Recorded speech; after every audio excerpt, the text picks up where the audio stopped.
IPL betting ದಂಧೆಕೋರರಿಗೆ big shock ಎದುರಾಗಿದೆ. ಯಾದಗಿರಿ ಜಿಲ್ಲೆ ಶಹಾಪುರ ಪೊಲೀಸರು ಇಬ್ಬರನ್ನ ಅರೆಸ್ಟ್ ಮಾಡಿದ್ದಾರೆ.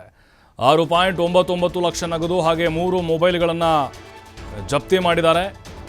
ಐಪಿಎಲ್ ಬೆಟ್ಟಿಂಗ್ ಈಗ ಅವ್ಯಾಹತವಾಗಿ ಎಲ್ಲ ಕಡೆ ಕೂಡ ನಡೀತಾನೆ ಇದೆ, ಅದು ಕದ್ದು ಮುಚ್ಚಿ. ಯಾದಗಿರಿ ಜಿಲ್ಲೆ ಶಹಾಪುರ ಪೊಲೀಸರು ಶಾಕ್ ಕೊಟ್ಟಿದ್ದಾರೆ ಆರೋಪಿಗಳಿಗೆ. 6.99 ಲಕ್ಷ ಕ್ಯಾಶು ಹಾಗೆ 3 ಮೊಬೈಲ್ಗಳನ್ನು ಜಪ್ತಿ ಮಾಡಿದ್ದಾರೆ. ನಿನ್ನೆ ಐಪಿಎಲ್ ಪಂದ್ಯದ ವೇಳೆಯಲ್ಲೇ ಬೆಟ್ಟಿಂಗ್ ನಡೆದಿತ್ತು. ಐಪಿಎಲ್ ಬೆಟ್ಟಿಂಗ್ ನಡೆಸ್ತಾ ಇದ್ದ ವೇಳೆನೇ ಪೊಲೀಸರು ದಾಳಿ ಮಾಡಿದ್ದಾರೆ. ಪುಂಡ್ಲಿಕ ಹಾಗೆ ಹರಿಪ್ರಸಾದ್ ಇಬ್ಬರು ಫೋಟೋ ನೋಡ್ತಾ ಇದ್ದೀವಿ, ಆರೋಪಿಗಳದ್ದು ಬಂಧಿಸಿದ್ದಾರೆ. ಶಹಾಪುರ ಪೊಲೀಸ್ ಠಾಣೆಯಲ್ಲಿ ಇಬ್ಬರ ವಿರುದ್ಧ ಕೇಸ್ ದಾಖಲಾಗಿದೆ. ದಿನನಿತ್ಯವೂ ಕೂಡ ನಾವು ನೋಡ್ತಾ ಇರ್ತೀವಿ ಐಪಿಎಲ್ ಮ್ಯಾಚ್ಗಳು ಒಂದು ಕಡೆ ಬಹಳ ಭರ್ಜರಿಯಾಗಿ ನಡೀತಾ ಇದ್ದರೆ, ಇನ್ನೊಂದು ಕಡೆ ಅದೇ ರೀತಿಯಾಗಿ ಐಪಿಎಲ್ ಬೆಟ್ಟಿಂಗ್ ಭರಾಟೆ ಕೂಡ ಜೋರಾಗಿ ನಡೀತಾ ಇತ್ತು. ಬೆಟ್ಟಿಂಗ್ ನಡೆಸುವಂತಹ ಸಂದರ್ಭದಲ್ಲೇ ಶಹಾಪುರ ಪೊಲೀಸರು ದಾಳಿಯನ್ನು ಮಾಡಿ ಇಬ್ಬರನ್ನ ವಶಕ್ಕೆ ಪಡೆದುಕೊಂಡಿದ್ದಾರೆ.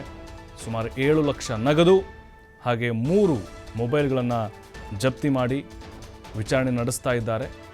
ಅಂದರೆ ಇವರು ಏನು ಮಾಡ್ತಾಯಿದ್ರು, ಬೆಟ್ಟಿಂಗನ್ನು ನಡೆಸಿ ಅಮಾಯಕರ ದುಡ್ಡನ್ನು ಒಂದು ರೀತಿ ಇಬ್ಬರೇ ಯಾವ ಪರವಾಗಿ ಯಾವ ಟೀಮ್ನ ಪರವಾಗಿ ನೀವು ಬೆಟ್ಟಿಂಗನ್ನು ಆಡ್ತೀರಿ ಅಂತೇಳಿ ಆಮಿಷವನ್ನು ಒಡ್ತಾ ಇದ್ರು. ಅಂದರೆ ಮ್ಯಾಚ್ ನೋಡೋಕ್ಕೆ ಬಂದಂಥವ್ರಿಗೂ ಕೂಡ ಆಮಿಷವನ್ನು ಒಡ್ಡಿ ಅವರಿಂದ ಹಣ ಪೀಕ್ತಾ ಇದ್ರು.